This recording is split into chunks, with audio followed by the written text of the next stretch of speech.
Saludos, buenas noches. Con nuestros estudiantes siempre hay semanas buenas y semanas excelentes. Esta ha sido una de las semanas excelentes. Bien, con nuestro cuarto año ya comenzamos a analizar lo que viene siendo los contenidos del vanguardismo. ¿Por qué está este periodo de la literatura donde se desarrollan los ismos, donde son los sobrevivientes de las guerras, donde tenemos una actitud provocadora, agresiva, contestataria, buscando nuevas formas, buscando nuevas proyecciones en las expresiones de lo que viene siendo la pintura, la literatura, que es lo que nos ocupa directamente, y todas las expresiones artísticas.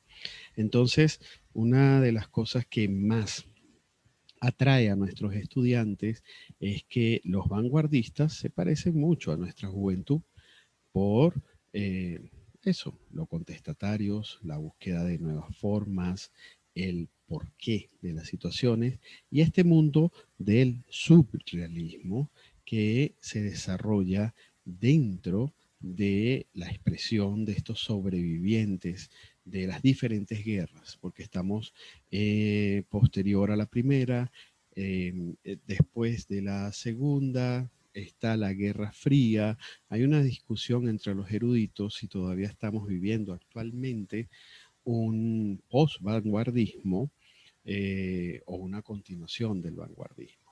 Entonces ya dimos esas características de esa poesía con caligrama, con formas particulares, y estamos por entrar a lo que va a ser el realismo mágico y la explicación de la novela que nos está ocupando en este periodo, que es el túnel. La novela psicológica que va a ser parte de nuestra evaluación en el segundo corte. Bien, el otro trabajo que hicimos con cuarto año fue sumamente interesante porque lo habíamos dicho la semana pasada. Fue el trabajo de razonamiento verbal con los refranes. Identificamos primero qué es un refrán y luego fuimos uno por uno, explicando, por ejemplo, Más perdido que el hijo de Limber, quién era Limber, quién era su hijo, cómo es el secuestro, y así fuimos. Pedirle peras al olmo. Algunos no tenían idea que es un olmo, por ejemplo, y lo sacaban por deducción, por lógica.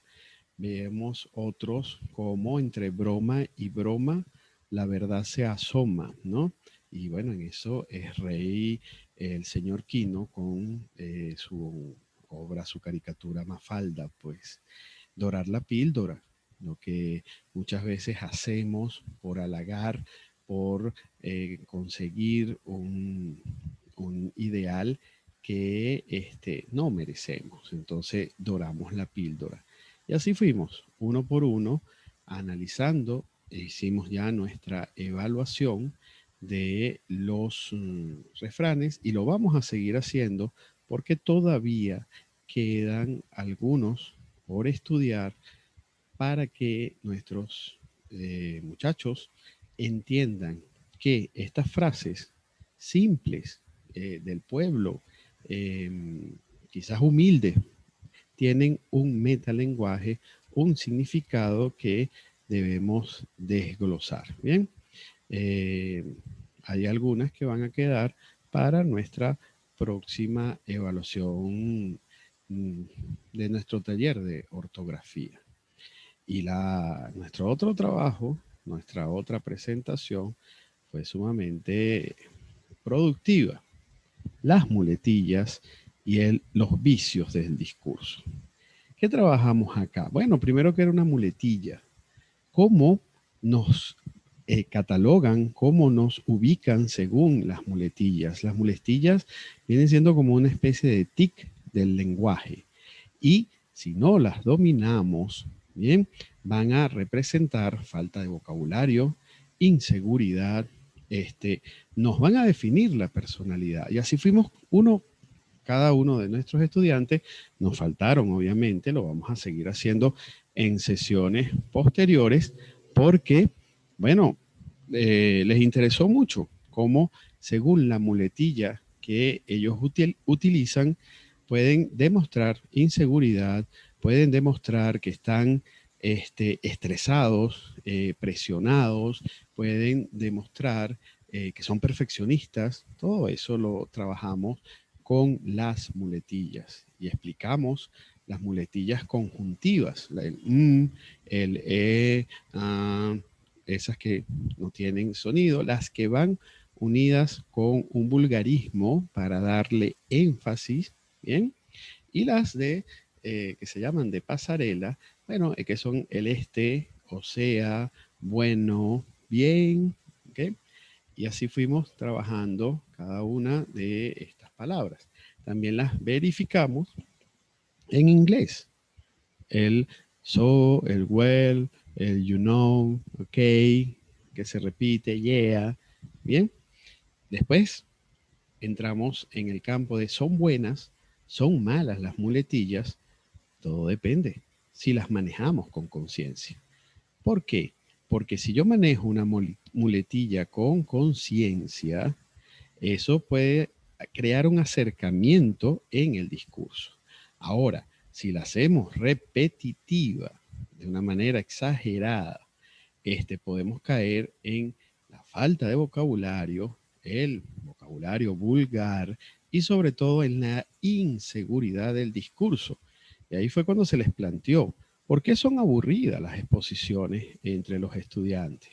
Porque no manejan bien el tema, porque utilizan muchas muletillas y eso cansa. Entonces estudiamos las diferentes muletillas. ¿Qué te iba a decir? Y tal, la cosa es, ok, o sea, siempre hablo de los oceánicos, porque parece que estuvieran montados siempre en una ola, el dale, ¿bien? ¿Viste? Ok, como ya lo dije, ¿verdad? Es otra, ¿bien? Y vimos también que existen muletillas en diferentes partes del mundo y que tenemos que ser cuidadosos cuando las usamos. Por ejemplo, cuando yo utilizo la muletilla en México chulo, estoy hablando de algo bonito, algo agradable. Pero si yo acá en Venezuela digo chulo, tiene otro significado. Tenemos entonces que se nos van uniendo las muletillas con ciertos vulgarismos. Y hay que estudiar los vulgarismos. Nuestros muchachos hablan con palabras soeces, con palabras altisonantes, bueno, por lo menos que sepan de dónde salen, cuál es el significado y cuándo no deben usarlas. Porque cuando ya usted maneja la información como tal, ya no puede decir se me salió. Ah, no, es que yo soy un muchacho y lo repetí. No, ya usted tiene conciencia académica de lo que está planteando.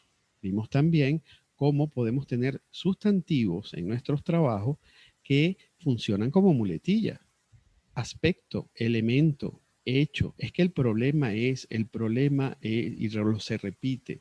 Y por eso insisto tanto que en nuestros trabajos académicos, los verbos ser, decir, hacer, poner, sentir, bien, hablar, ver, no deben presentarse en las monografías, los trabajos escritos, las redacciones. ¿Por qué?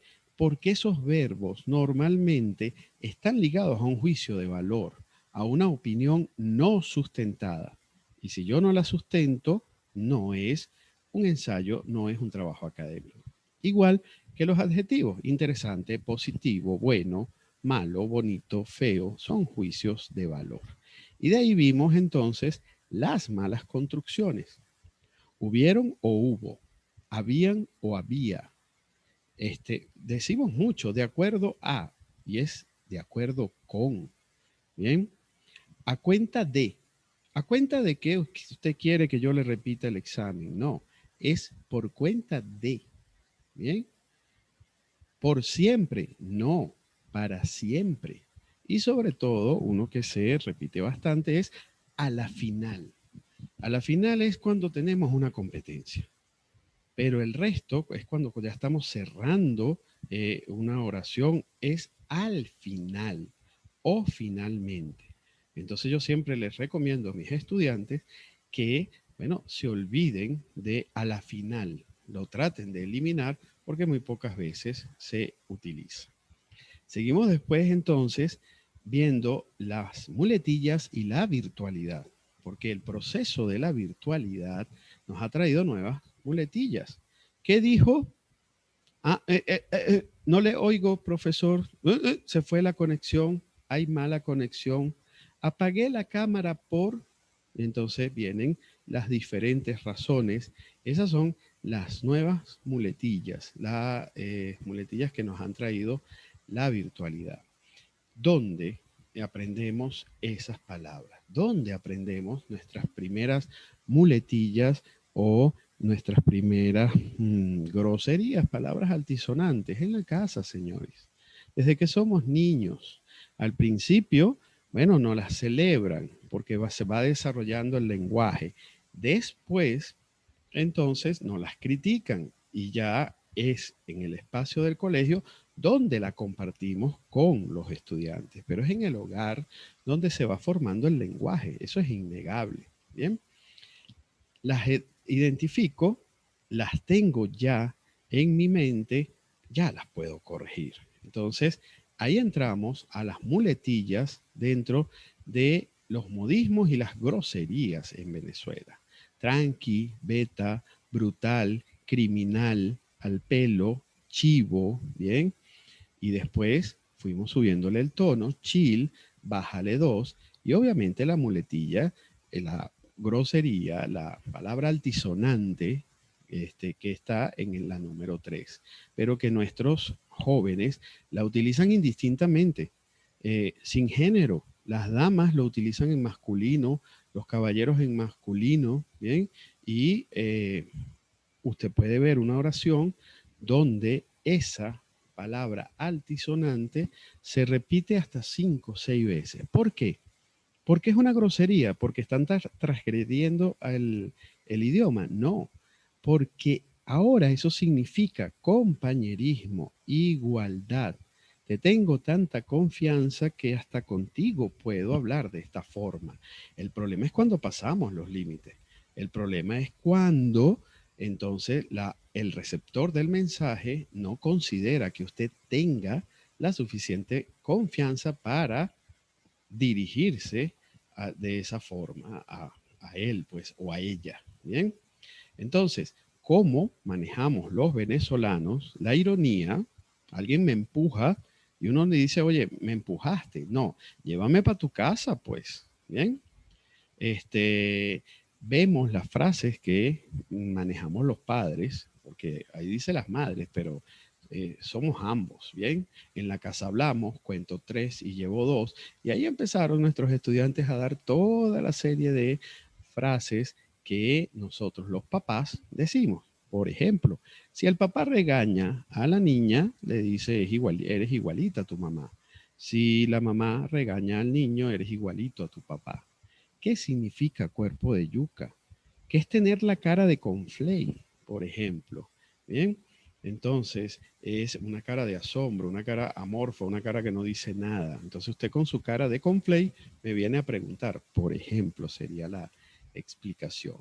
Y así fuimos con otras muletillas, tipo lacra, tripear, voy a hacer cardio. Eso no existe en la Real Academia. Bien, y van unidas esas palabras malsonantes, si ustedes ven allí, a lo que nosotros consideramos groserías. Ahí está una gran diferencia. Por ejemplo, yo digo embustero y no es lo mismo que la palabra que está más abajo, que consideramos una palabra vulgar. En cambio, la Real Academia las agrupa todas en palabras malsonantes. Y vemos entonces también en esta caricatura que los protagonistas, por ejemplo, no se ofende, el protagonista, perdón, no se ofende que le dijeron, bueno, algo tan fuerte, tan duro como cabrón, eso es muy fuerte, ¿cierto? No, Se ofende porque lo llamaron feo. Bien. Ese es el manejo del lenguaje. Si yo lo identifico, yo lo corrijo.